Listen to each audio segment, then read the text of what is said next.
Iran ಹೊಡೆತಕ್ಕೆ ಅರಾದ್ ನಗರದ ಧ್ವಂಸವಾಗಿದೆ. Israel ಪರಮಾಣು ಸೌಲಭ್ಯ ಇರುವಂತ ಅರಾದ್ ನಗರ ಇರಾನ್ ಕ್ಷಿಪಣಿ ಹೊಡೆತಕ್ಕೆ ಕಟ್ಟಡಗಳು ಅಲ್ಲಿ ಛಿದ್ರವಾಗಿದೆ. ಈಗ ಇರಾನ್ ಇಸ್ರೇಲ್ ಮೇಲೆ ದಾಳಿಯನ್ನ ನಡೆಸಿರುವಂತದ್ದು.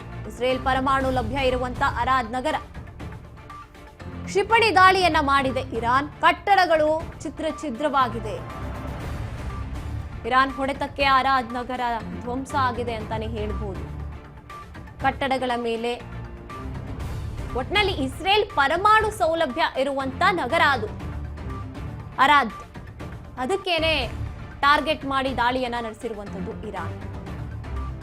ಅಮೆರಿಕ ದಾಳಿಯನ್ನ ನಡೆಸಿರುತ್ತೆ. ಇರಾನ್ನ ಹಾರ್ಮೋಜ್ ಪಕ್ಕದಲ್ಲಿ ಇದ್ದಂತಹ ಬಂದರು ಮೇಲೆ ಟಾರ್ಗೆಟ್ ಮಾಡಿರ್ತಾರೆ. ಅದೇ ಸಮಯದಲ್ಲಿ ಇಸ್ರೇಲ್ ಕೂಡ ಎಲ್ಲಿ ಡ್ರೋನ್ಗಳನ್ನ ಇವರು ಡೆವಲಪ್ ಮಾಡ್ತಾರೋ ಇರಾನ್ನವರು ಅಲ್ಲಿ ಟಾರ್ಗೆಟ್ ಮಾಡಿರುವಂಥದ್ದು. ಈಗ ಇರಾನ್ ಪ್ರತ್ಯುತ್ತರವನ್ನ ಅರಾದ್ ನಗರವನ್ನ ಧ್ವಂಸಗೊಳಿಸೋದ್ರ ಮೂಲಕ ನೀಡಿರುವಂಥದ್ದು. ಇಸ್ರೇಲ್ ಪರಮಾಣು ಸೌಲಭ್ಯ ಎಲ್ಲಿ ಇದೆಯೋ ಅಲ್ಲೇ ಟಾರ್ಗೆಟ್ ಮಾಡಿ ಇರಾನ್ ಹೊಡೆದಿರುವಂಥದ್ದು. ಅಲ್ಲಿರುವಂತ ಕಟ್ಟಡಗಳು ದೊಡ್ಡ ದೊಡ್ಡ ಕಟ್ಟಡಗಳು, ಜನವಸತಿ ಪ್ರದೇಶಗಳು ಛಿದ್ರ ಆಗಿದೆ. ಇರಾನ್ ಹೊಡೆತಕ್ಕೆ ಅರಾದ್ ನಗರವೇ ಒಂದು ರೀತಿಯಾಗಿ ಧ್ವಂಸವಾಗಿದೆ. ಅದೆಷ್ಟು ಸಾವು ನೋವುಗಳು ಸಂಭವಿಸಿದೆಯೋ.